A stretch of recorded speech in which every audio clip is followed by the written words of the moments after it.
Kelihatan, Pak. Dan Mbak. Oke, kelihatannya ini saya mengulas ya, mungkin dari temuan sebelumnya ada yang perlu ditanyakan atau belum paham.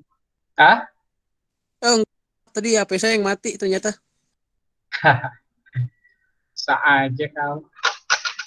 Oke, pertama adalah ada pemusatan ya, di sini ukuran tendensial ya, atau ukuran pemusatan ya.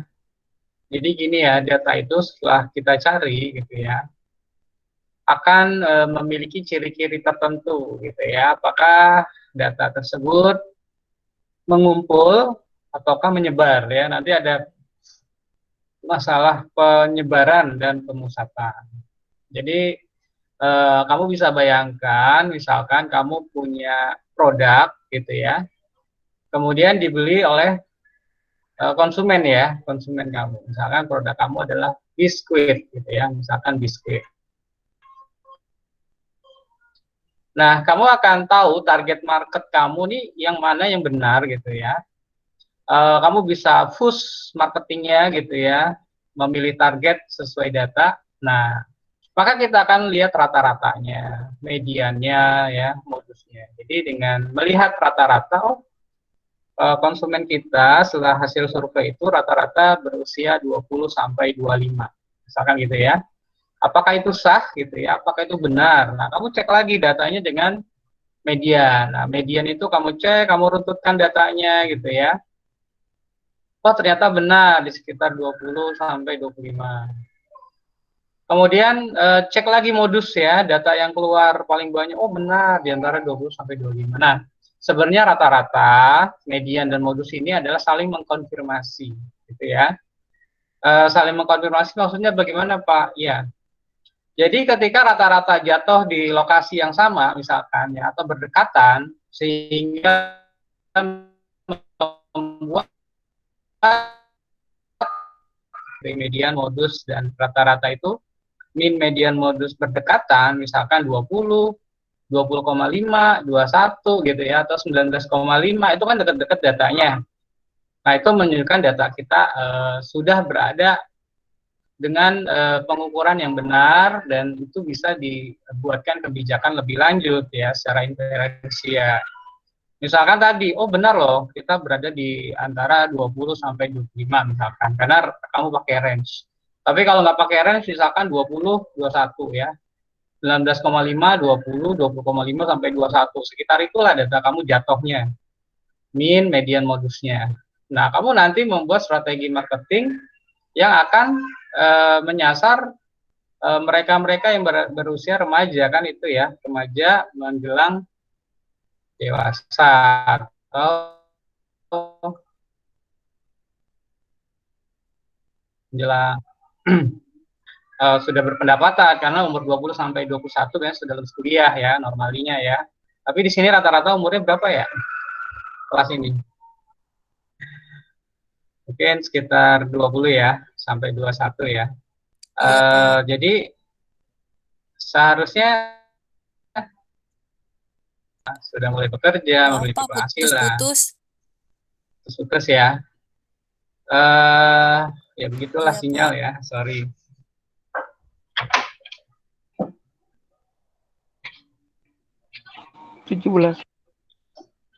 Nah, jadi dengan menghitung rata-rata, median, dan modus, dan saling mengkonfirmasi, jadi kalau modusnya jauh, mediannya jauh, itu data kamu sebenarnya nggak valid. Nah, kalau data yang valid, min, median, modus itu saling berhimpit atau berdekatan, ya. Kalau ada sesuatu hasil ternyata modusnya jauh, misalkan kok hasil riset median, rata-rata ya, min dan modus dan itu berbeda nih ya.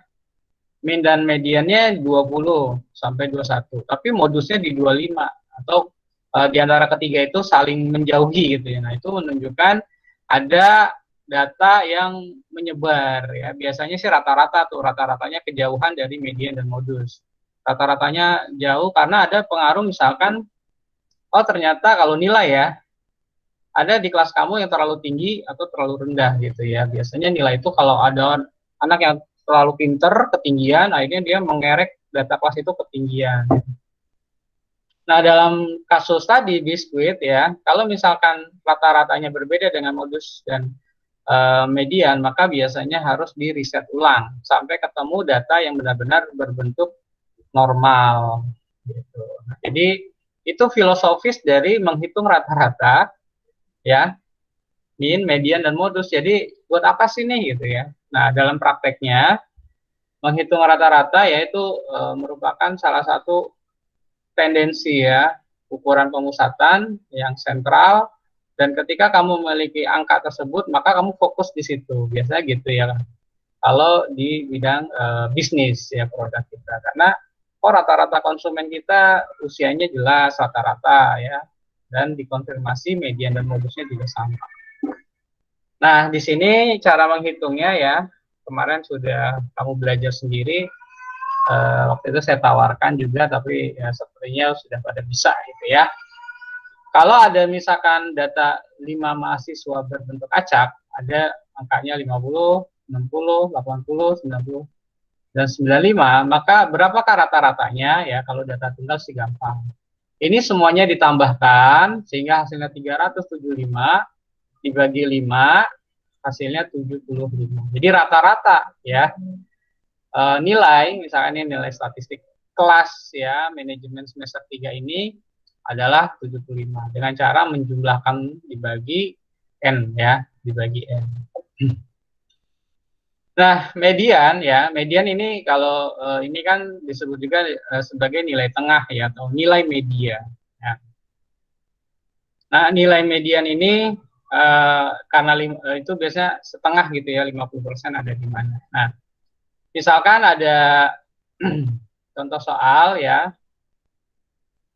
ada 1, 4, 10, 8, 10 lagi ya, ini merupakan jumlah kilometer. Nah, ini harus pertama disusun ya, 1, 4, 8, 10, 10 dari nilai yang terkecil kamu susun atau urutkan ya. Kemudian ya, letak median itu adalah rumusnya setengah N plus 1, ini rumus ya. Jadi kalau nanti ini masih median ya, itu adalah setengahnya dari N plus 1. Jadi setengah ya kali 6 adalah hasilnya 3. Nah, ini udah hasil belum? Belum. Kita confirm ke data ya. Kalau 3 itu berarti di mana? 1, 2, 3. Berarti urutan ketiga dari data yang sudah diurutkan angkanya 8. Paham ya? Paham, Mbak. Nah, jadi hasil rumus ini belum ini 3 ya jawabannya Pak. Oh kan di sini nggak ada angka 3 gitu ya. 3 ini maksudnya urutan ketiga ya. 1, urutan kedua, urutan ketiga. Jadi nilainya adalah 8. Itu untuk media.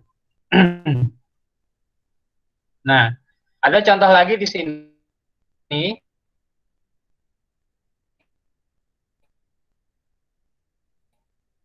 Ya, ya. Ini ada 6. Setengah N ya plus 1. Nah, hasilnya 3,5. Nah, ini hasilnya 3,5. Kalau kita confirm ke atas, nah, data ketiga ya, 1, 2, 3, 6 kan, gitu ya. Nah, di sini tulis 6. Plus 0,5. Nah, 0,5 ini dari 12 dikurang 9 ya. Jadi, kita udah tahu angkanya pasti 6, gitu ya. Angka 3 di atas 3,5 ini ya 6, berapa? Nah, setelah kita 12 dikurang 9, hasilnya 3 ya. Kemudian dikali 0,5 atau dibagi 1/2 ya, setengah, hasilnya 1,5. Jadi 6 tambah 1,5 ini 7,5. Jadi letak median pada data ini ya adalah kan di sini ya di antara 6, nah setelah dihitung adalah 7,5. Di median di antara angka-angka ini adalah 7,5 gitu ya. Kemudian modus, apa itu modus? Modus adalah nilai yang sering muncul gitu ya, atau yang sering muncul ya. Sering muncul itu apa sih? Timbul ya. frekuensi yang paling banyak gitu ya. Nah, misalkan ada data ya 60, 90, 85, 90. Nah, kamu tahu di sini ada 90, ada 2 kali muncul, maka ini adalah modusnya. Kemudian di antara ini 65, 75, misalkan ada apa namanya?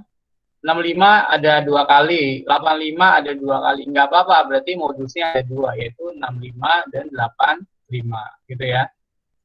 Kemudian 50, 70, 65, nah karena ini semuanya satu, nanti kamu bilang tidak ada modusnya, gitu ya. Data ini tidak ada modus, karena semuanya satu munculnya. Nah, ini yang tadi saya jelaskan, ya. Data, ketika kamu cari berada pada data, ini kelihatan nggak? Kelihatan? Kelihatan, Pak. Oke, terima kasih. Nah, ini kalau data misalkan pada min, median, modus pada jatuh pada titik yang sama, ya tadi sudah saya jelaskan. Ini data yang bagus. Ya, jadi di mana data ini sudah simetris, mengumpul pada satu titik, sehingga hasil riset kamu itu biasanya dikonfirmasi bahwa datanya sudah normal, sudah valid, sudah linier, dan sebagainya. Ini data yang bagus untuk diolah lebih lanjut. Dan biasanya pada akhirnya akan menjadi kesimpulan yang valid untuk diberikan kebijakan-kebijakan gitu ya. Jadi kayak tadi ya saya contohkan. Contohnya ya, kenapa sih ada garansi mesin motor? Nah, bagaimana menentukan garansi mesin begitu ya? Nah, itu sebenarnya berkaitan dengan angka tendensi sentral ya. Nah, misalkan biasanya mesin motor berapa garansinya? Berapa lama? 2 tahun, 1 tahun. 3 tahunan. 2 tahun. Nah, jadi gini ya. Kalau kamu melihat garansi, itu adalah sesuatu yang menunjukkan kualitas barang tersebut. Semakin lama garansi menunjukkan kekuatan barang tersebut atau teknologi tersebut semakin lama. Misalkan begini, setelah dia riset, dia bilang bahwa garansi motor atau mesin motor ini 2 tahun gitu ya. Nah, itu udah hasil riset dengan mengumpulkan bahwa seburuk-buruknya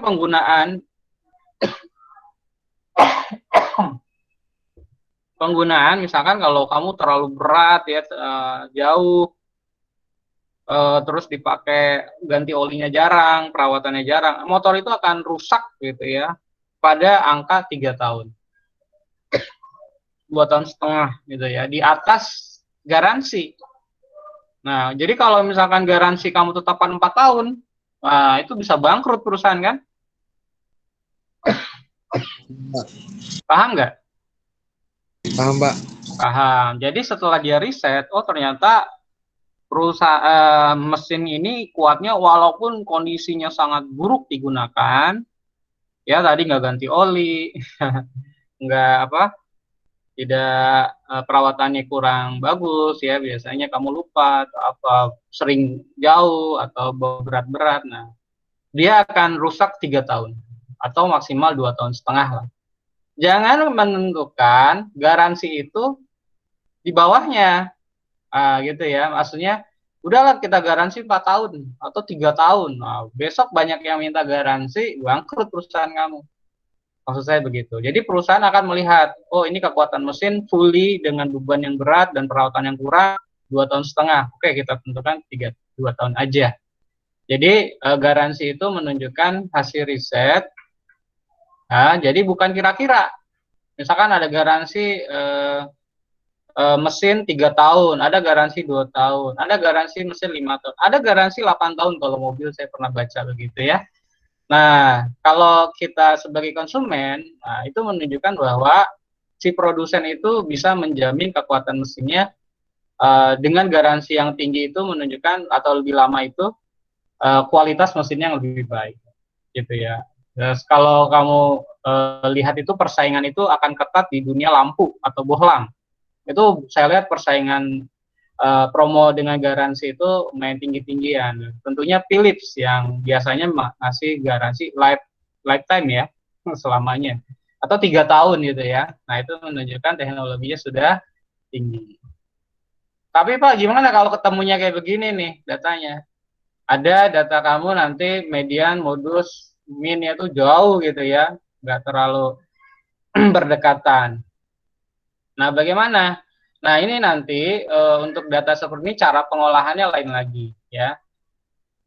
Artinya data ini untuk mengambil kesimpulan tidak langsung. Nah, nanti ini akan ada perlakuan-perlakuan berupa transformasi data yang membuang data-data yang jelek. Dalam hal ini disebut dengan data outlier. Ya, tadi misalkan setelah kita kumpul-kumpul data ya untuk menentukan garansi misalkan, ternyata ada orang yang tidak pernah pakai ya sehingga perawatannya bagus dan lain-lain sehingga dia nggak rusak-rusak barangnya dan itu misalkan cukup banyak. Nah, itu pengambilan kesimpulannya nanti bisa salah gitu ya. Nah, data-data yang bersifat pencilan, outlier atau data-data yang terlalu ekstrim akan membuat pola data seperti ini ya. Pokoknya orang yang terlalu pinter, orang yang terlalu maaf bodoh gitu ya, sehingga ada data-data yang tidak mengumpul. Biasanya kan kamu nilainya 60, 70, 75, 80 gitu ya. Ada yang anak 1, 2, 30 gitu ya nilainya. Atau ada anak yang 95, 100 gitu ya kalau nilai. Nah, orang-orang yang terlalu pinter ini akan menarik data ya atau min itu terlalu tinggi. Nah, kalau min terlalu tinggi seperti ini mungkin ya. Terlalu jauh gitu minnya. Atau kalau misalkan ini minnya terlalu rendah. Sedangkan data kamu median dan modusnya akhirnya tidak berdekatan dengan min. Nah, ini nanti ada transformasi data atau screening data, pembersihan data. Nah, kalau orang statistik ya termasuk saya sering olah data ya.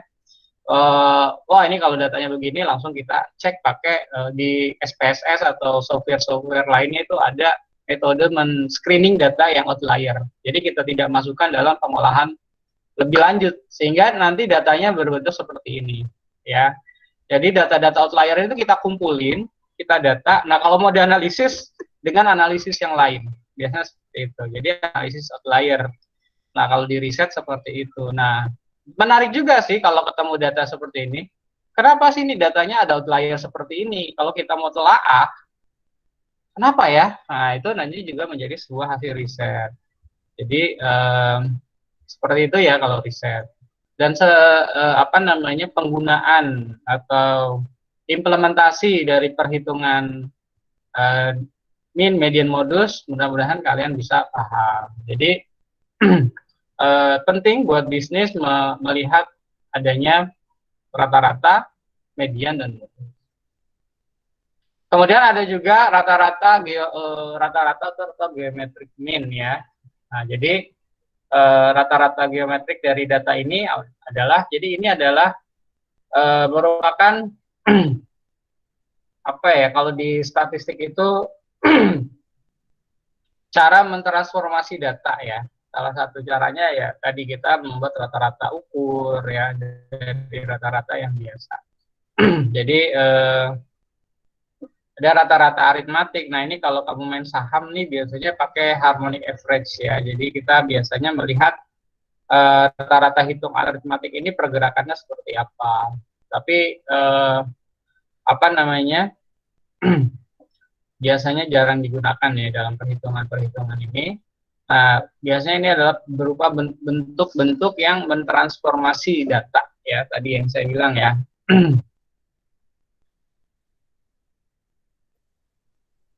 Sampai sini ada yang mau nanya?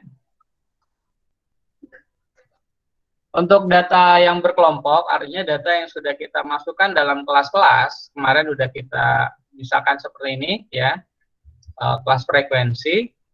Ini juga kita bisa cari ya, min, median, dan modusnya. Dan min, median, modusnya itu ya memang agak banyak langkahnya ya atau prosedurnya. Jadi tidak langsung ketemu seperti rumus yang sebelumnya dengan setengah gitu ya, N+1. Tapi kalau di sini nanti yang pertama langkahnya setelah kamu mendapatkan ini ya, jumlah karyawan N sama dengan 50. Nanti di sini kamu buat tabel bantuan untuk menentukan data berkelompok.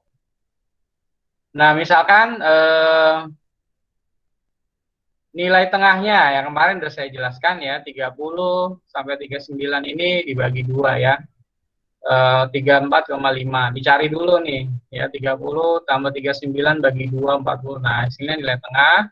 Kemudian frekuensi kali nilai titik tengah. Jadi 4 kali 34. Nah, ini 138, 6 kali 4. Nah, 26. Nah, ini total hasilnya 3255. Setelah kita punya tabel ini ya, kita masukkan saja ya rata-ratanya. Jadi 3255 dibagi 50 atau rumusnya ini ya, sigma F IXI per N. Hasilnya 5,1. Jadi akan lebih mudah untuk mencari rata-rata atau median yaitu dengan menggunakan tabel pembantu seperti ini ya. Nah, bagaimana mediannya gitu ya? Untuk mediannya ada rumus ya. Median TBK ya, tepi bawah kelas median. Nah, nanti kita tentukan dulu kelas mediannya. Setengah N plus frekuensi K. FK itu apa sih? Frekuensi kumulatif sebelum frekuensi letak median. CI kelas interval dan N banyaknya data. Nah, kita implementasikan sekarang rumus ini. Ya, ingat rumus ini. Nah, ini tabelnya. Tabel pembantunya jangan lupa kita buat pertama tepi kelas bawah ya. Tepi kelas bawah berarti 30 ya dikurang 0,5, 40 dikurang 0,5, ini hasilnya ya. Kemudian kumulatif kurang dari. Nah, kurang dari ya, misalkan 29,5 gitu ya. Nah, hasilnya ini ya, kurang dari kelas ini. Kemudian ini hasilnya 6 tambah 4, 10 ya. Hasilnya ini sudah. Nah, sekarang kita cari mana yang kelas median ya, kelas median itu ya. Kelas median itu setengah N ya, setengahnya adalah 25. Gitu ya. Nah, data yang ke-25 ya, pada kelompok kelas keberapa? Ya, 25. Nah, kita lihat ini ya dari sini ya. 18 sampai 30. Nah, di sini nih nanti. Jadi 4, 10, 18 kan kalau 25 di sekitar ini ya. Sekitar ini 25 ya, 60 sampai ini. Karena angka 18 sampai 20 ini ya, kan kita lihat dari kumulatif kurang darinya, angka 25 itu di sekitar sini. Maka kita tentukan ini adalah sebagai kelas median ya. Dengan diketahuinya kelas median ya, maka TBK-nya ya, tepi bawah ya kelas median. Nah, ini tadi rumusnya ya. Tepi bawah kelas median, TBK dulu kita cari adalah 59,5. Sekarang FM frekuensi 12 ya. Jadi pada frekuensi kelas median adalah 12. Ini angka ini. Jangan bingung ya. Kemudian FK itu adalah frekuensi kumulatif sebelum frekuensi letak median. Jadi sebelum angka 30 ini adalah 18 ya. 4, 10. Jadi sebelum kelas 60 sampai ini kelas median ini adalah 18 ya. CI adalah interval kelas ya, 60 sampai 69 adalah 10 ya. Oke, sekarang kita operasikan, masukkan angka-angkanya. Nilai median TBK 59 setengah N. Nah, ini sudah dimasukkan angkanya. 59 ya, 5 ditambah. Nah, ini kan setengahnya 25 dikurang 18 adalah 7. 1/12 dikali 10. Hasilnya 65,3. Itu ya. Jadi seperti itu untuk membuat perhitungan nilai median kelas berkelompok. Terus bagaimana Pak kalau kelas modus pada kelas berkelompok atau data berkelompok? Nah, ini rumusnya. MO ya TBK tepi bawah kelas modus. Nah, maka kita akan menentukan kelas modusnya dulu. Oke, D1 adalah selisih frekuensi modus dengan frekuensi sebelumnya. Nah, ini kita note dan lupa gitu ya. Ini. Nah, tadi ya contoh kelas yang tadi. Nah, kita diminta berapa modusnya gitu ya. Nah, modusnya jangan lupa kita cari tepi bawah kelas ya, atau tepi kelas bawah di sini 29, dan ini sudah tahu kamu angkanya dari mana ya, dari 30 sampai 90 ini ya, dikurang 0,5 masing-masing. Nah, frekuensi terbesar, nah dicek di sini adalah 12 ya. Nah, jadi karena ini paling tinggi, maka angka ini adalah kita tentukan sebagai kelas median dengan alasan bahwa 12 adalah angka yang paling besar. Jadi beda ya, sebenarnya alasan dalam menentukan 60 sampai 69 ini adalah kelas modus. Kalau median tadi karena angka 25 berada di rentang ini gitu ya. Jadi beda alasan. Oke, setelah kita tahu bahwa tepi bawah kelas atau tepi kelas bawah modusnya 59, F modusnya 12 ya dari sini. Nah, sekarang D1. Nah, apa sih D1, D2 ini? Nah, di sini ada penjelasannya tadi. Ya. D1 adalah selisih gitu ya. Selisih frekuensi modus dengan frekuensi sebelumnya. Kamu lihat di sini ya. Angka 12 ya dengan kelas sebelumnya 8. Jadi 12 dikurang 8 adalah 4. Nah, kalau D2 apa? D2 dengan kelas sesudahnya. Selisih frekuensi modus dengan frekuensi sesudahnya. Nah, di sini 12 dengan 9. Jadi 12 dikurang 9, 3. CI kelas interval. Setelah ini kita identifikasi, nah kita masuk atau angka di sini ke dalam rumus ya. TBK, modus, D1, D2, D3, CI. Nah, 59 ya dari atas semuanya itu hasilnya ditemukannya 65,2. Nah, sampai sini ada pertanyaan? Gimana, ada pertanyaan? Untuk modus dan median, terutama ya yang agak ribet itu tadi pada kelas pada kelas berkelompok atau data berkelompok. Jelas ya? Jelas, Pak. Oke. Kemudian selanjutnya pertemuan ke-6 ya.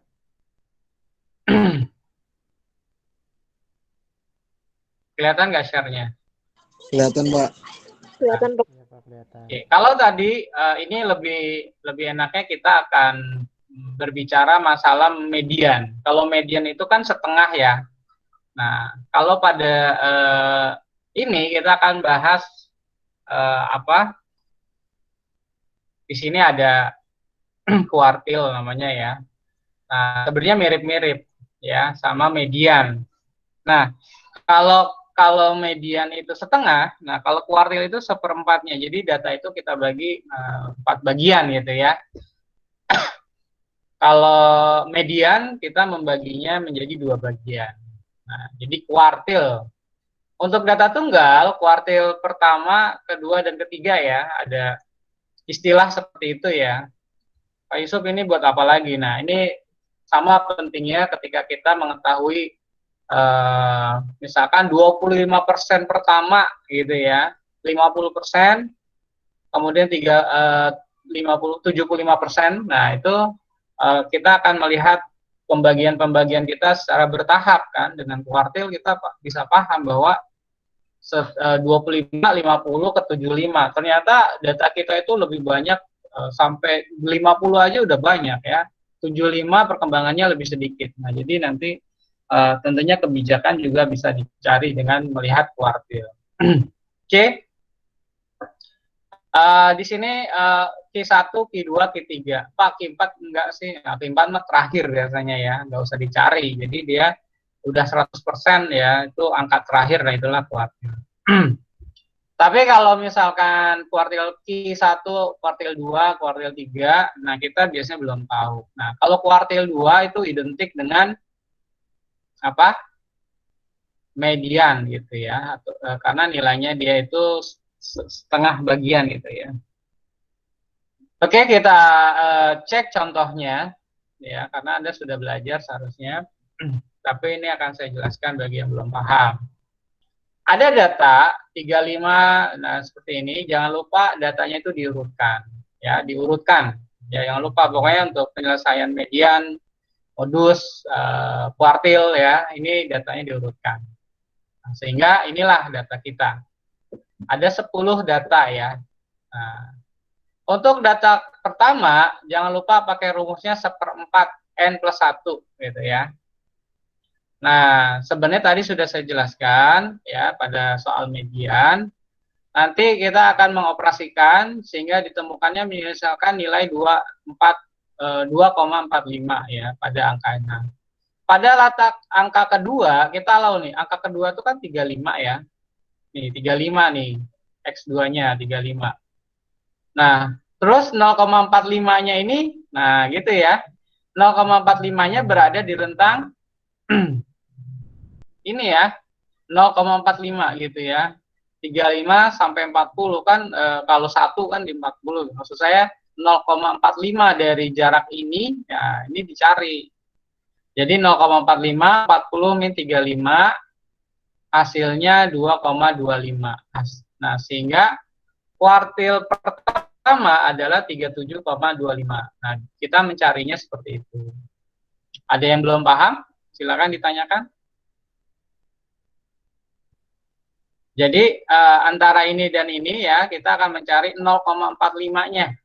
Nah, ternyata kan 5 dikali 0,5 adalah 22,5. Kita udah paham bahwa data 2 ya, atau X kedua adalah 35. Tapi 0,45-nya berapa? Nah, makanya di sini dikurang, 40 dikurang 35 dibagi 2. Dibagi 2 dikalikan 0,45 sehingga hasilnya 2,25. Paham ya? Nah, kuartil pertama ya maksudnya 1 dibagi 4. Nah, jadi 1/4. Jadi pertama ya dari 4 bagian. Kuartil kedua 2 ya yang kedua ya dari 4 bagian. N plus 1. Setelah dihitung kuartil keduanya ditemukan angka 5,5 ya. 5,5. Jadi 22 dibagi 4 5,5. Nah, data 5 ya kelima ya kita hitung. Misalnya data kelima 1 2 3 4 5, oh 61 gitu ya. Ini data kelima 61. Nah, 0,5 ya kan 5,5-nya ya. Nah, dari ini 70 dan 61 berapa nih? Ya kita lihat di sini. Hasilnya adalah 9 ya dikali 0,5 maka menghasilkan 61 tambah 4,5 65,5. Gitu ya. Jadi nilai Q2 adalah 65,5. Ada yang mau nanya sampai sini? Silakan.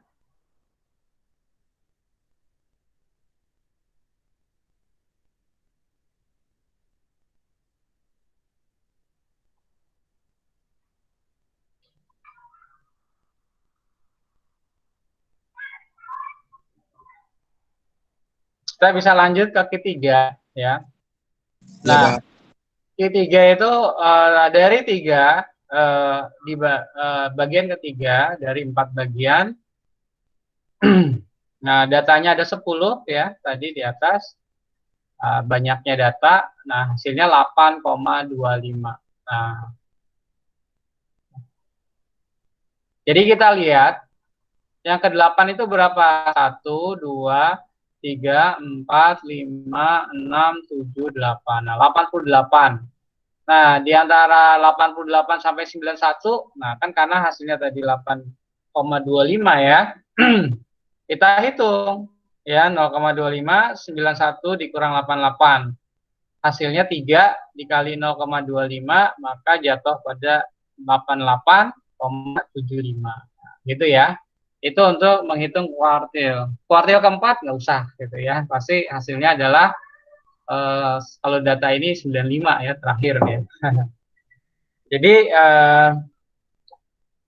kemudian ada desil ya, sebenarnya sama aja ya. Cuma desil ini dia akan membagi menjadi 10 bagian. Caranya sama dan mirip gitu ya. Cuman desil ini pembaginya 10. Kalau kuartil pembaginya 4 karena dibagi 4. Kalau median dibagi bawahnya itu 2 ya, jadi 1/2-nya. Jadi kalau ditanyakan misalkan desil ke-9 berarti 9/10 ya. 8/10. N-nya per 1 dari sana ya, sudah ketentuan. Jadi untuk mencari desil ya, kuartil, median tuh mirip, tapi pembaginya kamu ingat. Median adalah pembaginya 2, kuartil pembaginya 4, desil pembaginya 10 gitu ya. Dan operasionalnya sama saja ya. Jadi ketika kamu ketemu data ke 12,6, nah kamu hitung datanya ada 12 ya kan, N-nya di sini kan ada 20 ya. Kamu hitung 1, 2, 3, 4 ke 12, hasilnya adalah 25 ya, data yang ke-12 di sini. Nah, 0,6-nya dicari, 27 dikurang 25 gitu ya. Hasilnya 1,2 dikali 0,6-nya, hasilnya adalah 25 tambah 1,2, artinya ini 26 ya. Benar, 26. 2 dikali 0,6 berapa? Jadi 1,2 ditambah 25 kan harusnya 26,2 ya. Salah ketik ya. Ya, Pak. Tapi di sini yang penting Anda sudah paham.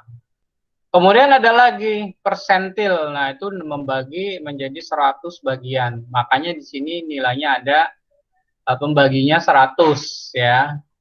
Ada desil pembaginya 10, persentil pembaginya 100. Cara operasionalnya sama saja gitu ya. Misalkan seperti ini ya. Misalkan ditanyakan letak persentil 11, berarti 11/100 ya. Terus 10 ini dari jumlah datanya ya. Akhirnya ketemu data 1,21. Caranya 21-nya 1,21. Nah, ini kan di sini ya, datanya 25. 25 cari lagi. Oke, ada yang mau tanya sampai sini? Jadi kita sudah masuk persentil, desil, ya, median dan kuartil yang mencari-cari. Nah, ini nanti banyak juga nih di UTS akan saya keluarkan. Kalau nggak paham silakan ditanyakan. Belum saya lanjut ke pertemuan ke-7 ya. Nah, pertemuan ke-7 ini sebenarnya mencari kuartil data berkelompok. Ini mirip tadi dengan cara mencari median ya, cuma beda rumus sedikit. Gitu ya. Karena online sih nanti kamu ujiannya mungkin bisa lihat rumusnya, yang usah dihafal ya. Yang penting operasionalisasinya ketika menghitung benar. Nah, paling penting ya ketika misalkan ini adalah kelas kuartil, maka kamu harus tahu letak kelas kuartilnya ya, letak kuartilnya. Misalkan ini ditanyakan, ada contohnya nanti ya. Q1, Q2, dan Q3 pada kelas ini ya. Bagaimana caranya? Yang pertama tabel pembantunya ya kamu buat, misalkan Di sini tepi kelas bawah ya, berarti 30 dikurang 0,5. Ini udah paham, udah saya jelaskan dulu. Nah, frekuensi kumulatif kurang dari ya. Nah, ini benar nih. Nah, di bawah kurang dari ini kan 0 ya. 0, 2, 3, 4, 5, 6, 7, 8. 1, 2, 3, 4, 5, 6, 7. Ini kok agak ini ya, apa namanya? Kamu ngelihat nggak? Agak miring begitu ya. Jadi di sini 1, 2, 3, 4, 5, 6, 7, 8. 1, 2, 3, 4, 5, 6, 7.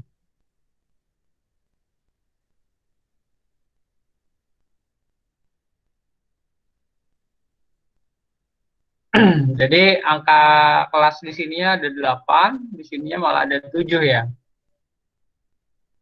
Ya itu nggak seimbang ya Pak. Itu miring juga Pak gaji karyawannya. Kenapa? Ya itu nggak seimbang, tapi kelas bawahnya kayaknya lebih banyak. Iya, di sini kan sebenarnya kan untuk apa ya? Kayaknya sama nih kayak begini harusnya kan. Ya itu lurus. Kelihatan ya? Ini yang benar datanya ya. Ini kan yang benar yang ini ya. Ya Kelihatan? Pak. Kelihatan. Jadi yang bikin soal ngantuk. Mungkin ya Pak. Jadi ketika kamu tahu datanya seperti ini, kelihatan ya.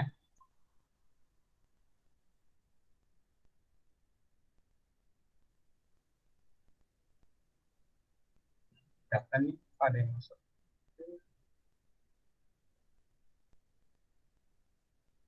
Nah, di sini kita akan lihat. Sebenarnya sama aja kayak mencari median ya. Yang paling penting ya rumusnya. Nah, keterangan dari rumusnya nanti kalau kamu kan apa namanya bakalan melihat ya modul ini. Nah, yang penting kamu pahamin modulnya sehingga nanti ketika menjawab tidak salah gitu ya dalam mengaplikasikan rumus. Nah, yang pertama kita harus mencari yang namanya frekuensi kelas kuartil. Nah, makanya kita harus tahu ya kuartil itu kelasnya yang di mana. Misalkan tadi udah saya screen di sini ya. Kuartil pertama ya, tepi bawah kelas yang mengandung kuartil pertama. Nah, kuartilnya itu kan di sini ada 50 ya. Kuartil pertama itu 1/4 kali 50 12,5 ya. Nah, 12,5 ini ya kalau di data ya di sini 12,5 kamu lihat frekuensi kurang dari ya berada di angka berapa gitu ya. Nah, dia berada di ketiga ya atau 50,9 kelihatan nggak ya? Kelihatan Pak. Kelihatan nggak? Kelihatan. Nah, jadi mana sih kelas yang masuk kuartil pertama? Nah, kan di sini hitungan kita 12,5 ya. Nah, 12,5 itu ketika kita lihat ke frekuensi kurang dari, nah 4 bukan, 10 masih kurang gitu ya. Oh, adanya di segini nih, di 18 ya. Jadi, kamu tentukan 50 sampai 59 ini adalah kelas apa? Kuartil pertama, gitu ya. Nah, ketika kamu sudah tahu ini adalah kelas kuartil pertama, maka tahu deh bahwa TBK adalah 49, berapa? 49. Salah ya, 49, nah, kan ini nih, ini kan 49,5 ya. Sorry, ini soalnya udah nggak usah dipakai. Harusnya kan 49,5, Pak. Iya, 0,5. Ini soalnya salah ya, sorry. Bukan soal apa sih ini? Modul. Contoh soal ya, contoh modulnya salah. Nah, di sini salah ya. Harusnya 49,5. Oke, kita lanjut. Nah, di rumus kamu harus ingat ya, selain TBK, kita udah tahu TBK-nya tapi bawa kelasnya. Nah, kita harus paham F kaki, frekuensi kumulatif sebelum kelas yang mengandung Q1 yang dicari. FQ frekuensi kelas yang mengandung FQ. N banyaknya observasi, banyaknya data. CI panjangnya kelas. Oke. Karena apa? Rumusnya adalah 1/4 N F kaki FQ kali CI. Nah, jadi kamu harus tahu, harus paham gitu ya, bahwa TBK itu 49,5 ya tadi ya. 1/4 N 50 adalah dari jumlah data 50 ya, frekuensi di sini nih ya. Tuh, masa ke atas deh. Nah, dari sini kan jumlah datanya 50 ya. Oke. Terus min 10. Nah, 10 ini apa tadi? 10 adalah F kaki ya, frekuensi kumulatif sebelum ya, kamu harus ini kan sebelum kelas yang mengandung Q1. Jadi frekuensi 10 ini ya, ini berasal dari ini ya, dari ini ya, 10 ini ya. Jadi sebelum kelas kuartil pertama itu ada angka 10, gitu ya. Kemudian 8 dari mana nih? 8 kita cek FQ ya, di sini adalah FQ. FQ adalah frekuensi kelas yang mengandung Q1. Jadi yang 10 dan 8 ini, nah di sini ya, ini adalah frekuensi yang mengandung kelas kuartil pertama. Sampai sini sudah paham? Paham, Pak. Paham ya. Jadi kita harus menerjemahkan rumus itu untuk kita masukkan. Kalau CI interval udah tahu ya, interval adalah dari 50 ke 59. Ini hasilnya interval adalah 10 ya. Jadi hitung 50 masuk hitungan ya. Kalau hitung telur ya, saya ingetin ini adalah hitungan telur, bukan hitungan waktu atau jam. 50, 51, 52, 53, 54, 55, 56, 57, 58, 59. Nah, jadi 10 ya. Jadi 50 sampai 59 itu interval kelasnya 10. Nah, jadi dengan membahas ini, FKQ adalah frekuensi kumulatif sebelum kelas. Nah, ini adalah 10 ini. Nah, ini adalah kelas FQ, frekuensi kelas yang mengandung Q. Kemudian tepi bawahnya sudah jelas. Nah, jadi setelah tahu ini semua, kita masukkan, ya rumusnya dioperasionalkan, ya setengahnya adalah, ini kok salah sih? 1/4, sorry. Saya masih ingat. Jadi 1/4, benar ya, 12,5, dikurang 10 dibagi 8, nah ini yang salah tadi ya, harusnya 49,5, di sini benar sih. Dikali 10, ya saya nggak ngitung, ini pokoknya saya ngikutin modul, kalau udah ke bawah harusnya kamu udah paham lah ya. Jadi ini 2,5 dibagi 8 dikali 10 ya, 2,5 kali 10, 25 dibagi 8, 3,125. Nah, hasilnya ini. Jadi nilai kuartil pertama dari kelas ini adalah 52,625. Oke, gitu. Paham ya? Paham, Pak. Yang paling penting di sini kamu harus tahu ya, harus paham menentukan kelas. Baik tadi kelas median, kelas modus ya. Di sini kelas kuartil pertama, kelas kuartil kedua ya. Jadi di sini ya, ketika kamu sudah tahu letak Q2 1/4 N gitu ya, hasilnya adalah median ya, atau kuartil kedua ini 2/4, 50 adalah 25. Nah, 25 ini, nah kalau di data ini masuknya di angka berapa? Ini nggak ada, di sini belum, di sini juga belum. Nah, dia masuknya di sini. Ini angka 25, nah di sini ya. Jadi kita tentukan bahwa dia ini adalah kelas kuartil kedua. Jadi 60 sampai 69 ini kita tentukan sebagai kelas kuartil kedua. Nah, yang akan menjadi patokan selanjutnya dalam perhitungan. Misalkan TBK. TBK-nya kok dia masih 9 begini ya. TBK kan tepi bawah kelas ya.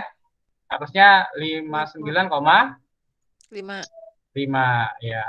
59,5, 2/4 N, FKQ, CI. Nah, ini sama aja tadi ya. FKQ itu frekuensi kelas sebelum ya. Kita lihat di sini ya 18 ya. Kemudian 12 adalah frekuensi kelasnya mediannya ya di sini 12 benar dikali 10. Lanjutlah operasionalkan perhitungannya. Kemudian tentukan kelas kuartil ketiga dulu ya. Sama aja di sini setelah kita hitung 3/4 kali 50 adalah 37,5. Kelas yang mengandung angka 37,5 kita cek. 37,5. Oh di sini ya di bawahnya ya. Nah, ini adalah kelas kuartil ketiga karena 39. Ya, 39 ini ya kita tentukan sebagai kelas kuartil ketiga. Jadi 70 sampai 79 ini apa namanya adalah kelas kuartil ketiga. Oke. Setelah tahu, maka kita masukkan operasionalnya ke dalam rumus ya. 70 dikurangi 0,5 ya, 69,5 itu adalah TBK-nya. Rumusnya 3/4 N FKQ per FQ kali CI ya. Ini 30 dari mana? 30 dari kelas sebelumnya, 30. Terus dibagi 9 ya. 9 dari mana ya? Dari ini ya, frekuensinya kelas tersebut 9 kali interval. Kita operasionalkan hasilnya sekian. Sama aja ya, kalau untuk kelas desil juga dalam bentuk data berkelompok, cuma bedanya di sini desil itu 1/10 ya. Jangan lupa nanti kita cek TBK-nya gitu. Jadi ini apa ya? Kok jomplang begini? Yang benar yang ini ya tadi ya datanya ya. Untuk ini di pertemuan kelima kalau nggak salah ini data ini. Kalau ini jadi jomplang ya, jadi agak membingungkan gitu ya kalau kita pakai tabel ini. Saya akan bahas desil satu aja ya, kalau banyak-banyak nanti ini ya sama aja sebenarnya. Oke, misalkan ada dari data ini ya, dari data ini ya, dari data ini.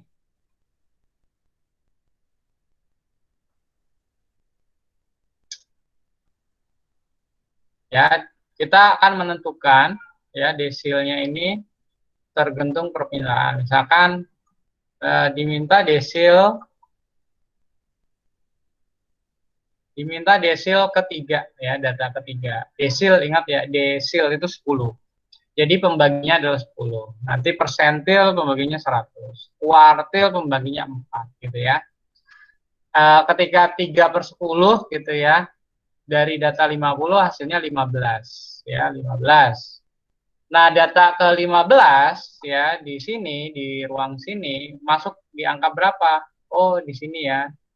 Nah, ini kita tentukan sebagai kelas desil ketiga gitu ya. 50 sampai 59 ini adalah kelas ketiga atau desil ketiga. Nah, sehingga TBK-nya kita tahu, tepi bawah kelasnya adalah ini 49,5. Kemudian CI-nya 10 ya, FKQ-nya sama ya. Tadi kurang sebelumnya, kumulatif sebelumnya, dan ini 8. Nah, setelah kita tahu angka-angka ini, kita operasionalkan. Nah, jadi D3 hasilnya adalah desil ketiga, 3/10 N FKQ FQ kita masukkan, jangan lupa 3/10, 55 datanya. Nah, 49, 15 kurang 10, 5 ya, dibagi 8, dikali 10 gitu ya. 50 dibagi 8, 6,25, sini 4,5. Sampai sini ada pertanyaan? 7 berarti 7/10 nanti di sini yang beda. Jangan lupa tentukan nilai tentukan kelas desil ke-7. Terus persentil, rumusnya masih sama, cuma dia dibagi 100. Bedanya di sini ya. Bedanya di sini 100. Nah, kalau misalkan kamu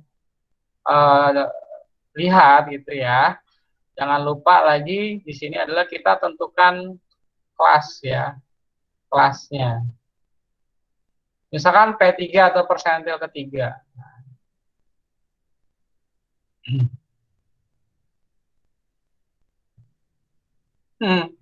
Ada yang mau nanya sampai sini? P10 dan P90. Kenapa di sininya 3? Harusnya ini P-nya 10 di sini ya. Ada salah ketik nih. Ada yang mau nanya, silakan.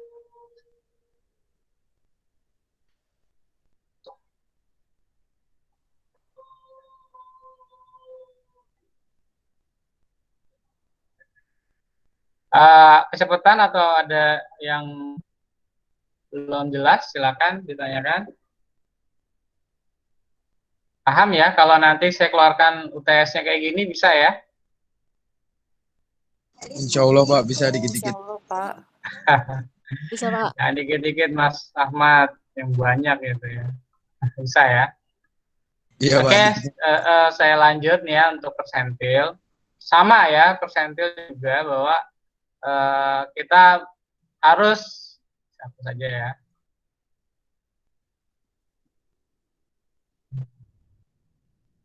apa namanya, menentukan dulu kelasnya. Misalkan P10, bukan P3 ini ya. Jadi 10 per 100. Jadi data persentil ke 10, berapa nih? Hasilnya adalah 5. Nah, kalau 5 ini pada data masuk kelas yang mana gitu ya. Sama aja alasannya. Nah, pada angka yang ke-2 ya, karena nilai ini 10 gitu ya. 10.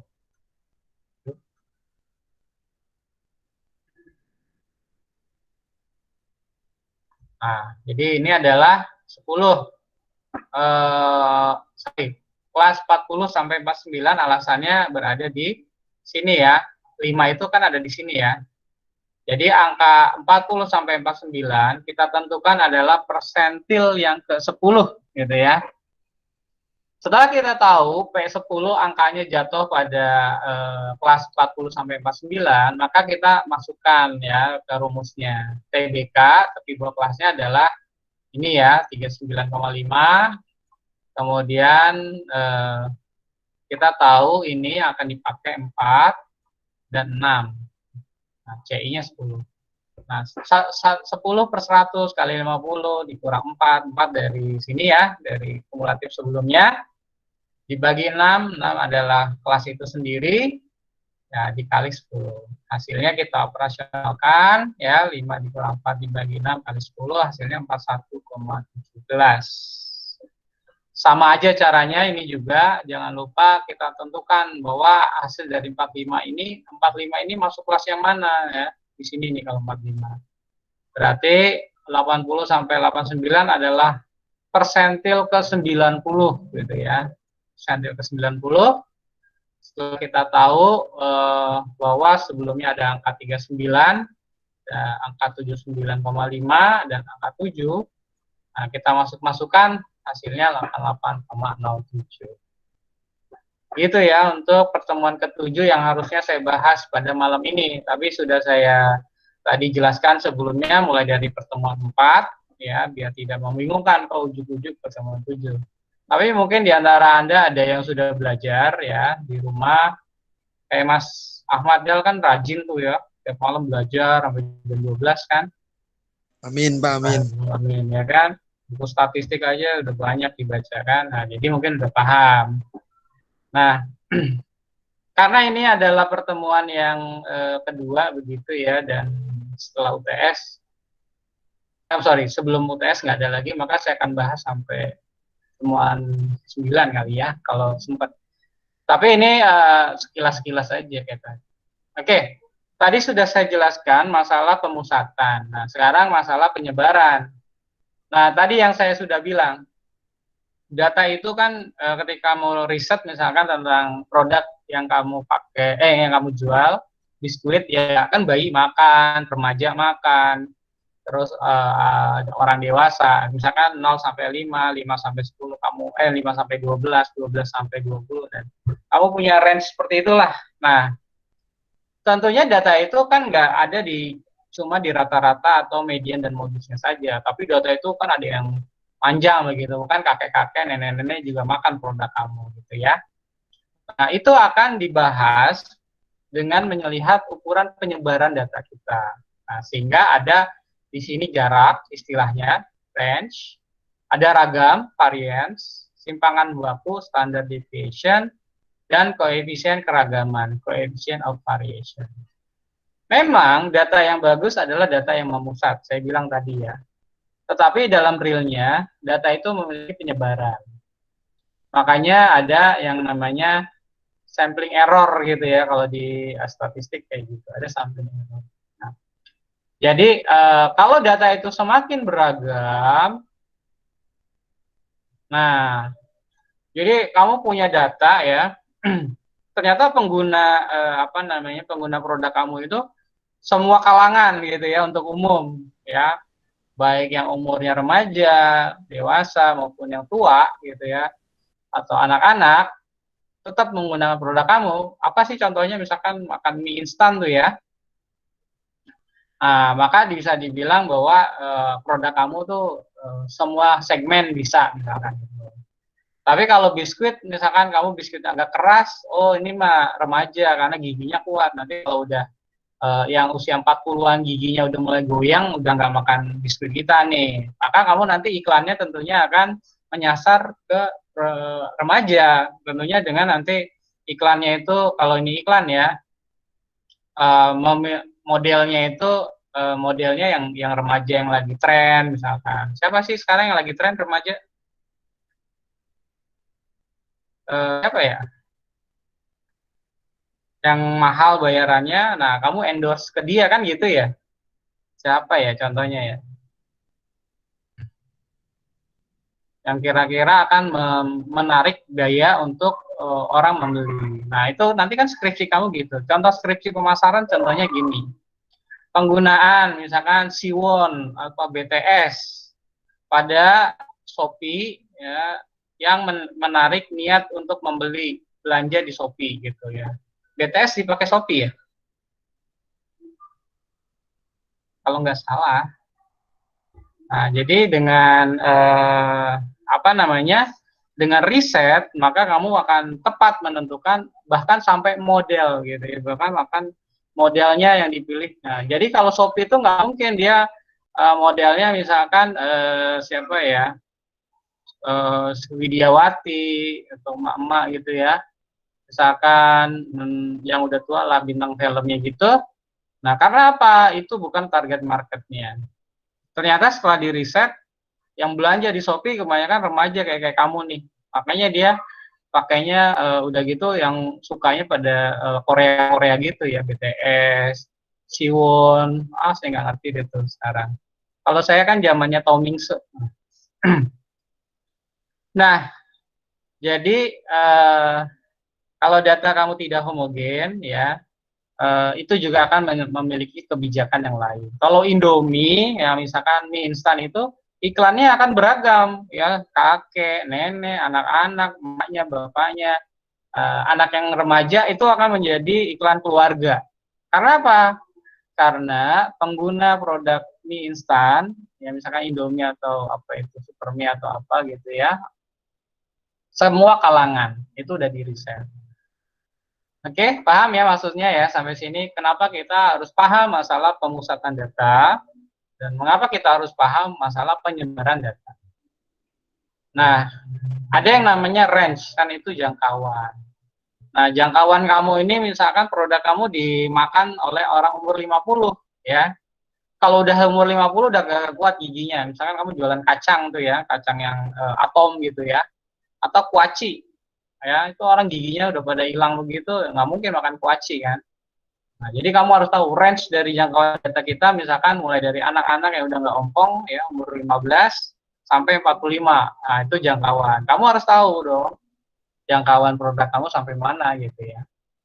Nah, rumusnya X maksimal dikurang X minimal. Setelah kamu baca, misalkan 50, 40, 30, 60, 70. Nah, ternyata setelah urutkan dulu ya, dari yang terkecil ke terendah, 70 dikurang 30 hasilnya 40, itu jangkauan. Contoh di sini ya, penjualan ya di sini, range-nya itu setelah saya kan tenaga penjual di Surabaya, Malang, Elisa, Farah, Galih, Handoyo, Indah. Nah, di Surabaya ya, misalkan ada range jangkauan ini berapa nih?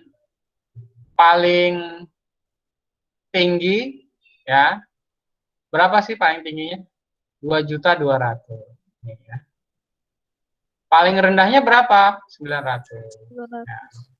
Kalau di Malang, paling tinggi 1,7. Paling rendah 1.300.000. Nah, hasilnya 400. Jadi setelah diamati, nilai penjualan di kota Surabaya memiliki variabilitas. Ini kesimpulan ya setelah kamu baca data yang lebih tinggi dibanding nilai penjualan di Surabaya. Jadi ini apa sih ini? Penjualan harian ya. Jadi kalau di Surabaya kadang laku banget, kadang nggak laku gitu ya. Maksudnya tadi sehari kamu bisa dagang dapatnya 900.000 gitu ya. Tapi kadang juga dapat 2.200.000 ya paling tinggi. Nah, jadi kalau kamu dagang misalkan hari Jumat agak kurang, mendingan kamu tutup aja deh kan gitu. Setelah tahu bahwa pada hari Jumat itu khusus buat ibadah. Misalkan hari Senin tinggi ya, kamu khusus di Senin itu siapin yang namanya SDM yang lebih banyak gitu ya. Variabilitas ini akan membuat kebijakan oleh perusahaan juga gitu ya. Setelah kita tahu levelnya tinggi, maka akan ada aksi-aksi perusahaan untuk biasanya untuk efisiensi gitu ya. Makanya perusahaan suka sekali dengan tenaga kontrak.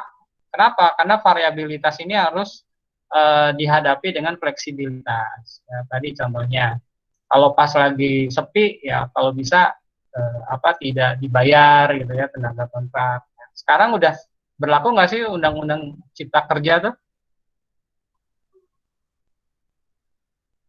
Jadi kalau saya ekonomi sudah belajar levelnya udah banyak begitu ya, kalau kamu kan baru semester 3. Saya tahu tuh sebenarnya hukum-hukum ekonomi pada level atas itu menginginkan itu fleksibilitas gitu ya. Nah, ini untuk range gitu ya. Ada lagi ragam atau varian. Varian ya. Varian atau penyimpangan. Nah, ini namanya ukuran penyimpangan. Nah, kamu baca deh, adalah ukuran yang menyatakan seberapa banyak nilai-nilai data berbeda dengan nilai pusatnya. Atau seberapa jauh nilai-nilai data dari nilai pusatnya. Contohnya begini ya. Setelah kamu tahu nilai rata-rata, misalkan 60, nah, ada data 90, ada data 35, ada data 100, ada data 20. Nah, itu berapa banyak ya atau varian ini jauh dari nilai rata-ratanya, nah itu disebut varian atau ragam. Nah, contohnya setelah data varian nanti diperoleh, ya, semuanya itu akan dikuadratkan sehingga menjadi standar deviasi. Jadi setelah kamu tahu varian dikuadratkan, nanti ada variasi. Nah, contohnya begini ya. Rumusnya. Nah, ini namanya varian. Ini varian ya. Nah, ini rumusnya. Kalau ngeliat rumus agak pusing ya, tapi dalam operasional itu sebenarnya gampang. Jadi ini data dikurangi nilai rata-rata dikuadratkan. Gitu ya. Kemudian kalau sampel ini populasi, ini sampel cuma beda beda simbol aja. Kalau dia S pangkat 2, kalau ini mu pangkat 2. Atau gamma apa beta ini mu. Nah, sama aja rumusnya, nanti bedanya dia harus dikurangi 1 ya. Kalau dia enggak, N aja ya, dibagi N aja. Contohnya ya, bagaimana kita mencari ragam atau varian dari data 50, 40, 30, 60, 70. X bar ini artinya rata-rata ya. Jadi ini dicari rata-ratanya, ditambahkan hasilnya 250 dibagi 5, hasilnya 50. Ini rata-rata. Setelah tahu rata-rata, nah ini angka ini ya 30 ini dikurang rata-ratanya. 40 dikurang rata-ratanya. 50 dikurang rata-ratanya dibagi dipangkatkan 2 ya, 60 dipangkatkan 2 dibagi N plus 1 ya. Karena dia pakai rumus simbol sampling ya. yang ini ya, S2 ini ya. Hasilnya kan negatif tuh, karena dikuadratkan nanti jadi positif. Semua yang dikuadratkan akan menjadi positif. Nah, hasilnya 4 dibagi 5 1 adalah 4. Jadi 1.250. Ini adalah ragamnya. Ya. Jadi cara mencarinya gitu sebenarnya. Jadi cuma cari rata-ratanya, terus dikurangi pangkatin 2. Kurangi pangkatin 2 sesuai rumus ya, sesuai rumus ini ya. Nah, hasilnya adalah 1.000 dibagi 4. Kemudian ada juga data yang berkelompok, karena kita sudah tahu tadi ada data berkelompok seperti ini, itu kita cari data variannya. Ragamnya ya, variannya ya. Nah, sama tentunya ya, rumusnya kita harus hati-hati, seperti ini. Nah, biasanya kita menggunakan tabel pembantu. Nah, rumusnya seperti ini ya. Tabel pembantunya, nilai tengahnya kita tahu, nah F kali nilai tengah adalah 138. Langsung aja, X1 min X bar pangkat 2. Ini dari mana? Nah, ini.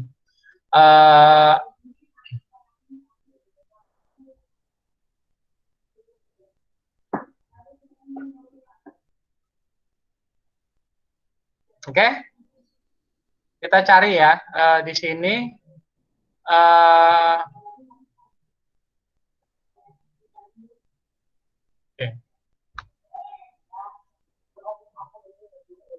Sorry, ada anak saya.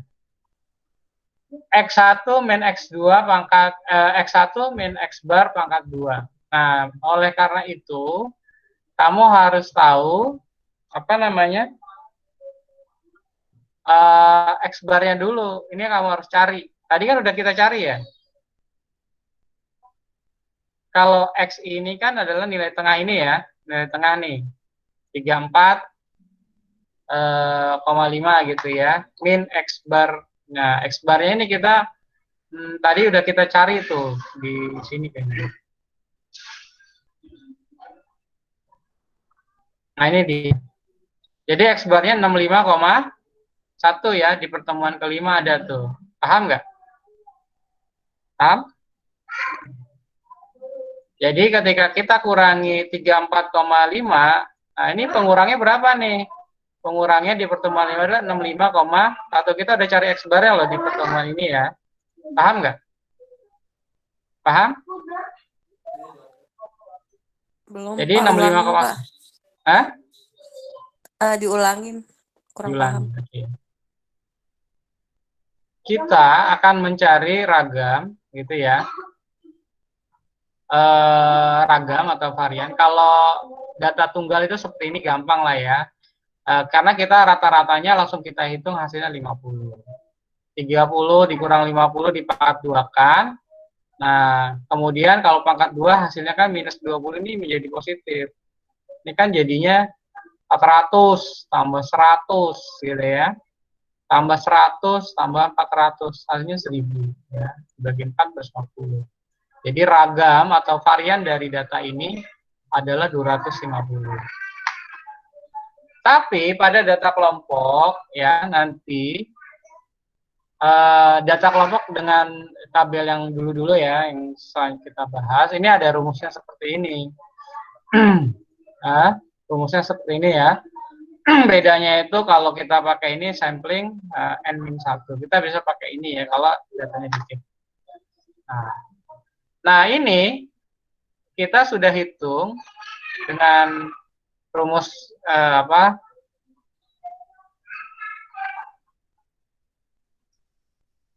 Nah, ini tahu nggak ini X bar ini apa tadi? Rata-rata ya, kita sudah hitung rata-rata pada data berkelompok ini. Nah, rumusnya seperti ini. Kamu balik ke pertemuan kelima untuk mencari X bar atau rata-rata hitung. Nah, dia 65,1 ya. Paham ya? Dari rumus ini ya. Caranya ini 33,5 dibagi 50, 65,1. Jadi ini kamu harus cari X barnya dulu. Kenapa? Karena pada pembantu ini nanti ada muncul X bar ini. Ntar kamu bingung X bar itu apa sih Pak? Kalau XI kan jelas. Ini XI ini ya. Ini FXI kan kali frekuensi kali ini. Nah, X bar itu tadi 65,1 ya kan? Jadi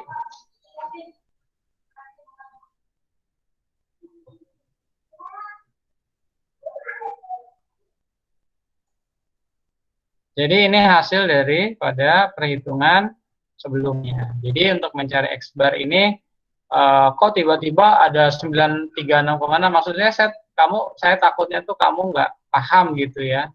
Nah, dia adalah gitu ya. Oh, salah saya bukannya. Harusnya adalah nah ini ya. 34,5 dikurang 65,1. Tahu nggak 65,1 ini dari mana? Nggak tahu, Pak. Dari rata-rata ini, X2 ini loh. Nah, itu cara mencarinya di sini tadi. Ini. X bar-nya kan udah dicari kan? Kamu balik ke pertemuan 5 lagi. 65,1 ini, kelihatan nggak? Kelihatan, Pak. Nah, jadi maksud saya di sini dia ada X bar, tapi dia nggak kasih penjelasan X bar itu apa sih gitu ya. Kok tahu-tahu ada 9635. Nah, di sini sebenarnya rata-rata ini 3255 ini ya. Ini adalah sudah kita operasionalkan di sini. Di sini sebenarnya dia kasih tuh sih ya. Toolnya di sini juga ada sih. Setelah ini dikurangi ditambahkan dibagi 50 65,1. Nah, angka ini 93 ini adalah ini ya, 34, itu coba berapa?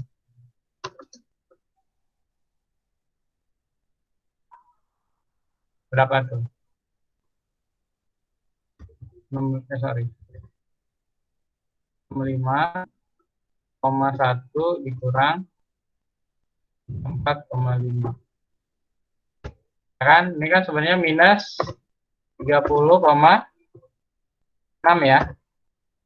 Nah, karena dia dipangkatin ya, dia kan dipangkatin ya.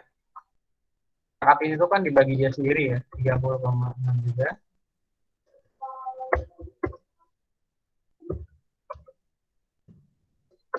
Maka hasilnya berapa? Dikali 30,6. Nah, 936,36. Paham ya maksud saya ya? Munculnya angka ini dari mana? Mbak. Jadi dari ini 34,5 ya kan? Dikurangi 65,1 rata-ratanya. Nah, kemudian dipangkatin ya, dikali dia sendiri hasilnya ini. Terus kamu operasionalkan seperti itu. Kalau di Excel sih cepet ya, pakai rumus gitu. Tapi kalau manual ya seperti ini langkahnya. Kemudian setelah itu dikalikan F. F adalah frekuensi ya, kali 4. Hasilnya terus kamu ini kan jumlahkan. Ini tadi 3255 dibagi 50 ya, 65,1. Ini dari sini tadi. Kita cari X bar-nya di sini, di bawahnya ada ternyata. Saya tadi belum lihat. Nah, paham ya? Paham, Pak. Jadi di sini untuk angka 936 itu seperti ini caranya ya. 34 dari sini ya, dari sini ya dikurang 65-nya dari sini. Nah, hasilnya 30,62 ya, dikalikan atau dipangkatkan kuadrat ya, dikuadratkan. Hasilnya ini. Positif pasti karena dipangkatin. Nah, setelah kamu ada tabel pembantu ini, setelah kamu buat, kalau bisa pakai Excel ya biar gampang. Nah, kita hitung simpangan bakunya. Simpangan bakunya, rumusnya ini ya. S, nah, ini harusnya kalau super N pakai S pangkat 2 ini N-1 ya, tadi ada kesalahan tuh dia tuh. Kalau ragam pakai populasi ini, jadi saya suka lihat banyak yang salah ketik di sini. Nah, harusnya super N-1 ya di sini. Kalau ini berarti pangkat 2 ya, ragam yang ini yang atas ya. Ada yang mau nanya nggak tentang ini? Paham nggak tentang ini, ragam ini, sama ini simbolnya beda, ininya rumusnya beda. Kalau ini datanya sampel, kalau ini datanya populasi. Bedanya di situ, ya. Jadi kalau bikin soal, orang statistik itu Pak harusnya ngasih note. Pada data populasi ini ada datanya seperti ini. Nah, baru nanti pakai rumus yang ini. Ya, pada data sampling begini, nah jadi baru pakai rumusnya S2. Jadi kalau soalnya itu data populasi, pakai rumus yang lambda pangkat 2 ini. Tapi kalau pakai data yang sampel, nah, di soal nanti hati-hati. Gitu. Saya dulu waktu S1 tuh sering kena jebakan dosen ya begini nih. Saya nggak lihat pertanyaan, terus saya hitung aja hitungnya, hasilnya tetap salah. Karena apa? Karena biasanya kita buru-buru gitu ya. Apalagi dulu manual ya. Pakai kalkulator begitu ya. Pakai kalkulator, terus saintifik itu. Nah, itu salah, udah salah rumus di atas. Oke, baik. Nah, anggap ini adalah populasi ya. Nah, setelah kita tahu 1/n, 1/50, nah, ini semua ini hasilnya adalah ini, tinggal kita masukin kan, ya. Hasilnya adalah 38